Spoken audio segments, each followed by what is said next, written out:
What is up, guys? Happy Friday. Hope everyone's having a great week so far. Week 4. This is the Friday practice reports. I'm going to try and do this on Fridays when I can. It's Friday afternoon as I record this, and we got some news coming out. We're going to start just looking at the underdog news here. Dyami Brown, Jacksonville Jags, number 2 receiver, listed as questionable. He was able to get some practices in this week, so he's got a real chance to play. If he does not play, we'll like Parker Washington. Shanahan here says the 49ers are close to having an exact target date for Ayuk. I'm thinking end of October, maybe, for Brandon Ayuk. We'll see what happens there. If not, maybe early November. Ricky Pearsall officially questionable for week 4 here, and Jauan Jennings, Mac Jones questionable for week 4 as well. I have to remember these guys. I got to pull up. I don't know if the practice reports are going to be entered in the link that I like to look at for practice reports, but we'll pull it up here and see if we got some 49ers reports in here. I'm seeing Jauan Jennings DNP on Wednesday, Thursday, limited on Friday. So small chance for him to play. Ricky Pearsall was DNP on Wednesday, limited Thursday, Friday. So he's got a good chance of playing. I'm iffy on Jauan Jennings. It's good to see Brock Purdy officially lifted from the report in full today. So we'll see. We got some questions on the 49ers receivers. Brock Purdy, again, not listed on the injury report. Michael Mayer, the Raiders' number 2 tight end, ruled out for week 4, so maybe we see a little bit more attention for Brock Bowers. Evan Ingram, more tight end stuff here, says he will play. He's not going to be playing in any of my lineups. I think we need to see what this looks like, and I just don't like his usage from week 1. So good news, though. He'll be back on Sunday or on Monday night. Tyler Higbee listed as questionable, expected to play this weekend here. Let's look at the practice reports. They're not in quite yet. He limited yesterday. I'm going to say he's probably trending towards playing. Expected to play would be correct. No Noah Fant in practice today. So if you're desperate and you need a tight end, maybe Mike Gesicki can help you out here. Noah Fant, again, pretty much not practicing this week. They play on Monday night. We might get some answers on this tomorrow. But if you need a tight end, I don't hate Mike Gesicki. They're going to run the other tight end there too, the blocking tight end, but Gesicki should be the lead receiving tight end. Good news for the Cowboys, both cornerbacks not on the injury report here. Darren Waller limited in practice again Friday. They're saying that he's got a chance to play. Finally, a sneak peek here at what Waller could do for this Dolphins offense. We're going to get that on Monday night. Justin Fields practicing in full, and happy Friday to Daniel. Hope you're doing well, my guy. Josh Reynolds, full practice Friday. We don't really care about him for fantasy. Here's a big one here. Bill Krosky-Merritt listed as questionable for week 4. He fully practiced on Friday after not practicing the last 2 days. So this one, I don't know how to read it. Just DNP full. That's a weird one for me. Usually you see a limited there instead of a full practice. So I'm not quite sure what's going on here in Washington. I think Terry McLaurin McLaurin's been ruled out, and Jaden Daniels has been ruled out. I'm not super excited about this backfield in Washington. Going to Atlanta, we'll see. It's a road game for Marcus Mariota in this offense. I'm going to probably not want to get Commanders in my lineup. Maybe Debo, Mariota in super flex, and then if I had to start 2 of these guys in a half PPR situation, I'm probably going to go with Xavier Worthy. And if they get close, maybe Merritt gets the touchdown. I think Henderson excites me more in a half PPR. Henderson and Stevenson are both going to be splitting here. If it's my team, I'm probably going Worthy and Golden here, and I'm going to continue to learn about this Commanders backfield and this Patriots backfield. I do like the Patriots backs this week, though, against Carolina. So Worthy is going to be in my lineup against the Ravens for sure, and then I think you got to figure out who you want here. I'm going to go Golden. I think he has a big Sunday night football game. But honestly, they're all pretty good options. I think Worthy and Golden are my favorite. And then if I had to play a running back, I think I would play Henderson over the other 2. Let's get back to news. Derek Stingley is listed as questionable. I think he's more doubtful than questionable. I was looking at his reports. He did get a limited day in today, but he's DNP Wednesday, Thursday. Maybe he's not 100% into this one, so we shall see. But Derek Stingley, that would be a big boost for the Titans passing game here. So we'll watch for that. Will Shipley not on the injury report. I expect him to resume RB2 duties. If you want to pick up a handcuff, Will Shipley qualifies as a decent stash through the weekend here. Isaiah Likely listed as questionable for week 4. Let's take a look at his reports for the week. Ravens Chiefs, that's a big game, guys. Likely got a full practice in today. So it looks like he's trending towards making his 2025 debut. There's the Worthy news.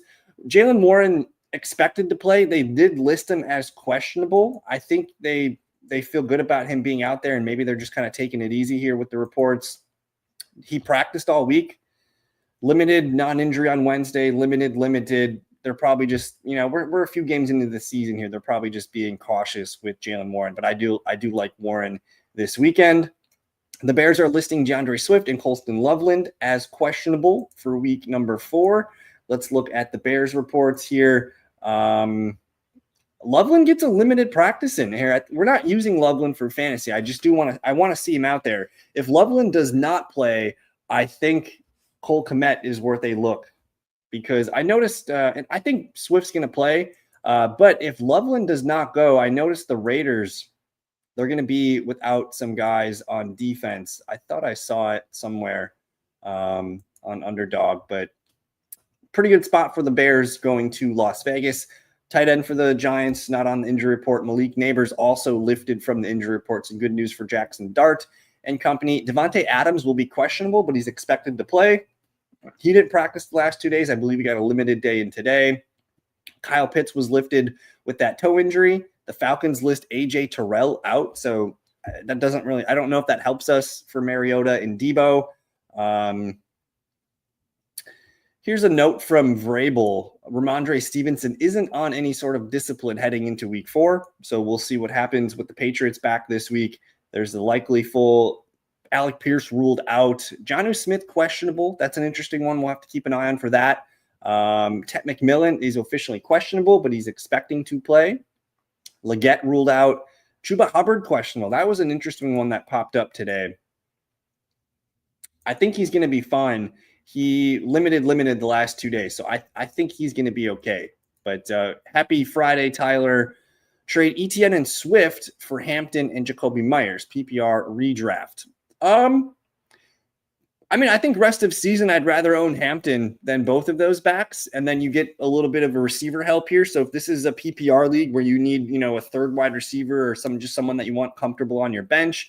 And if you're not starting one of these running backs, I think you're getting a pretty nice upgrade here with Hampton rest of season now that Najee's out of the way. So I think I take that Hampton and Jacoby Myers side. And happy Friday to Nino. We got Malik, Jacoby, Ayo Maynard, Diggs. I was considering selling McBride for Rashi plus Pitts or for London, maybe. I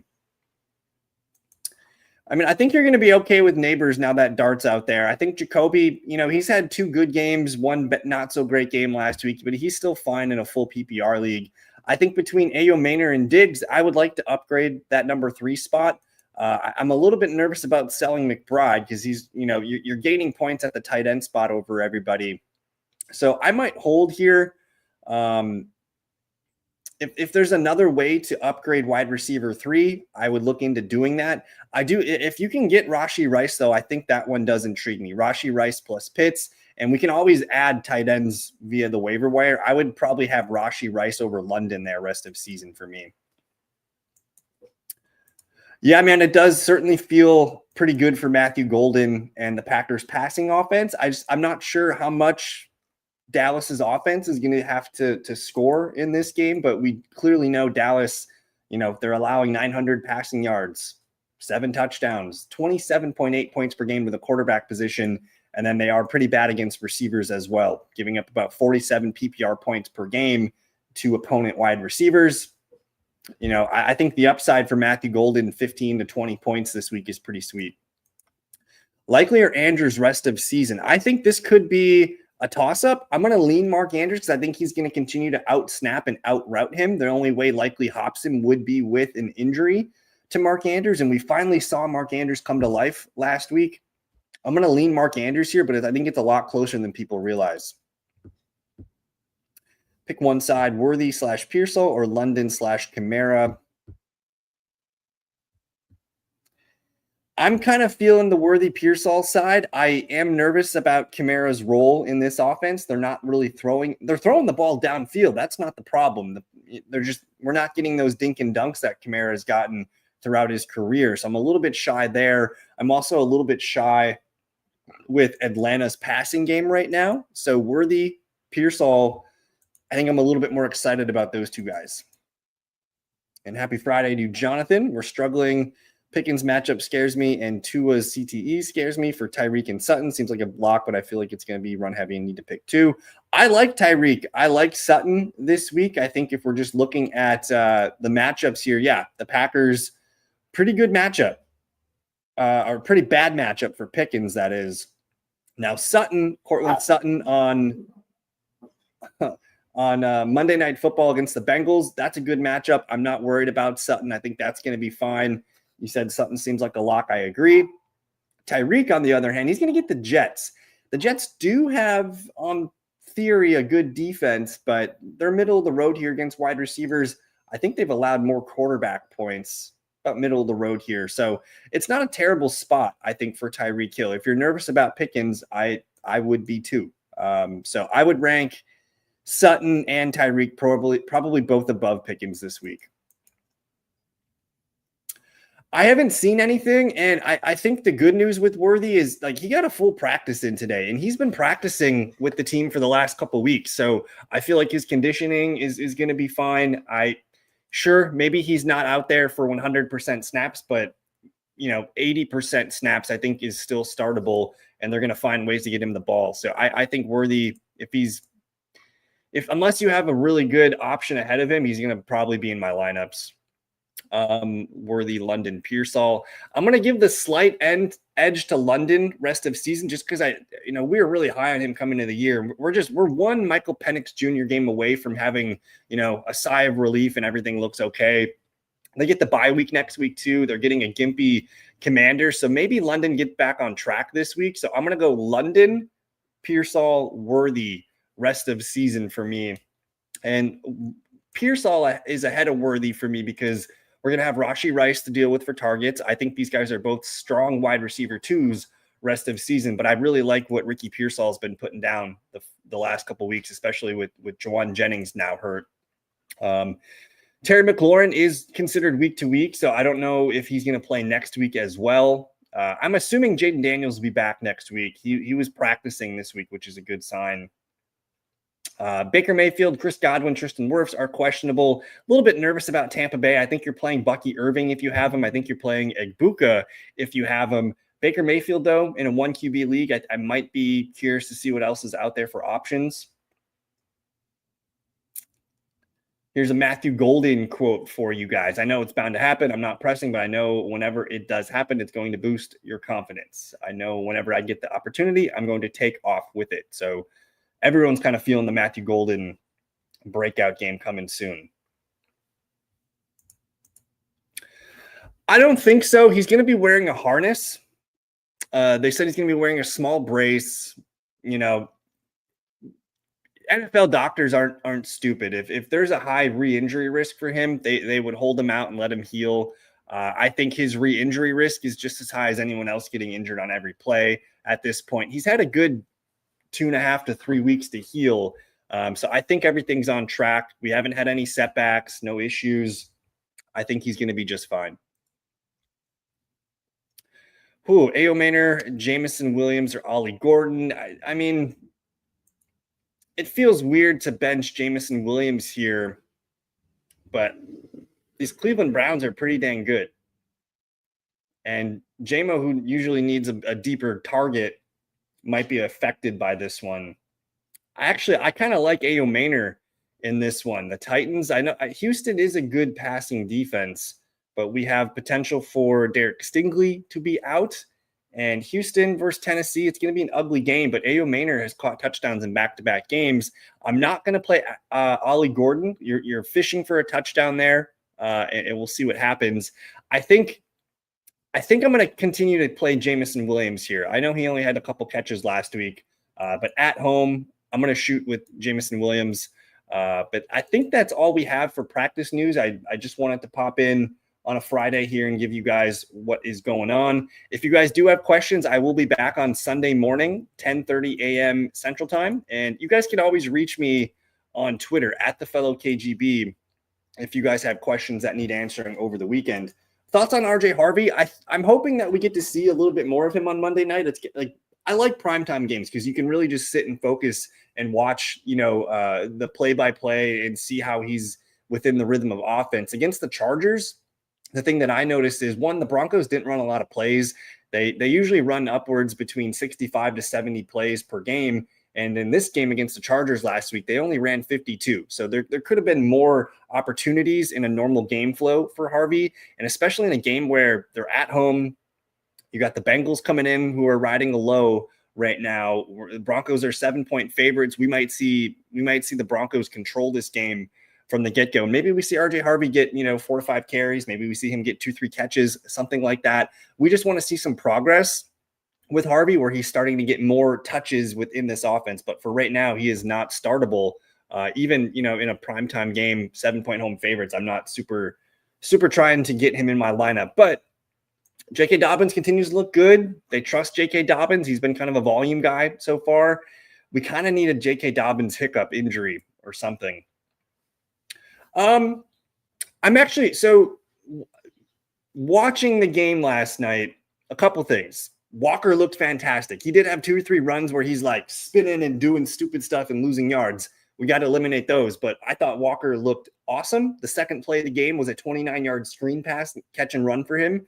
So Walker, he also dropped a target that was kind of over the middle there for about 6 to 8 yards. But the thing is, at the end of that half, that was a 2-minute drill for the Seahawks. And that's just always been Charbonnet doing the 2-minute drill. So I would be curious to, and they showed it a couple times when Walker would get close. He was one of the goal line backs. They just, whenever they did get close and Walker was back there, they would have a penalty or something stupid happen.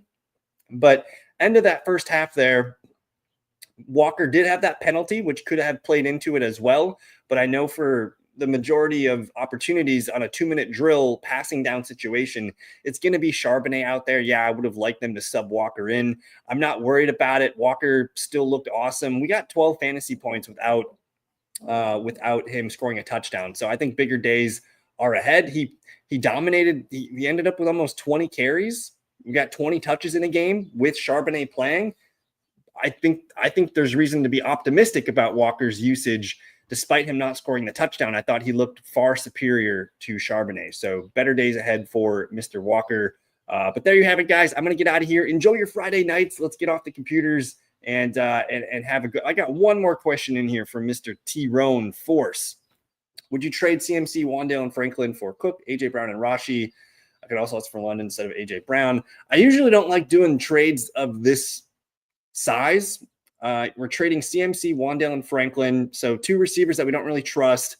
And then you're getting Cook, AJ Brown, Rashi. Yeah, this is a no-brainer. We're going with Cook, AJ Brown, and Rashi's side. If I can trade away CMC, I want the other 3 guys. London, AJ Brown, that's a preference thing. You can do whatever you want with that. I think I'd probably just take AJ Brown. But if you want London, I think that's fine. But to me, that's a no-brainer there, Tyrone. We're going with the James Cook, AJ Brown, Rashee Rice side pretty easily. So thank you again, guys. I'm going to get out of here. Enjoy your Friday night. We'll see you Sunday morning. Peace.